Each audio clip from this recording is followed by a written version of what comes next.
In this video, I will be showing you how to get or create a Deepseek API key.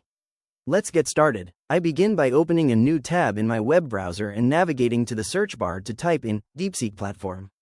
After hitting enter, the Google search results load, and I select the first link for the Deepseek platform, which takes me directly to their dashboard site. Here, the login interface prompts me for my credentials, so I input my email address followed by my password, and then click the login button to access the main developer portal. Once inside, the dashboard presents a welcome notification regarding the usage policies and pricing updates. I review the notification and then click the blue button labeled "Got it" to dismiss it, revealing the primary usage metrics panel. From the left-hand navigation sidebar, I find and select the API keys section to manage my credentials. The panel displays my active keys, and I click the prominent button on the right side labeled Create New API Key to start the setup process. A pop-up dialog box appears, asking for a name for the new credential, where I click into the text input field and type in the name, Demo, to label it clearly. Next, I click the Create API Key button inside the modal to finalize it.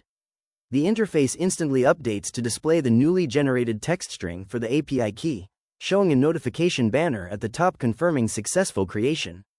I click the dark Copy button to save the entire key string to my clipboard for integration, and then click the Done button to close out the creation window, returning me to the updated list of active keys where my new key is now securely recorded. To test out my new credential, I navigate back to the browser tabs and open the original active chat session with the assistant model. I click into the main message input text area at the bottom of the interface to compose my prompt. I type out a thorough technical question, asking the assistant to explain how API authentication works now that I have a Deepseek API key, alongside requests for explanation on its requirements, security best practices, and real-world deployment examples.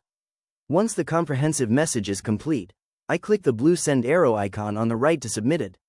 The interface immediately generates a new chat response thread, breaking down the mechanics of API authentication in clear detail. Finally, it finishes with a quick security checklist and a note on bearer token headers, confirming the complete end-to-end integration process. If you found this walkthrough helpful, please consider liking the video and subscribing for more quick tips and tutorials.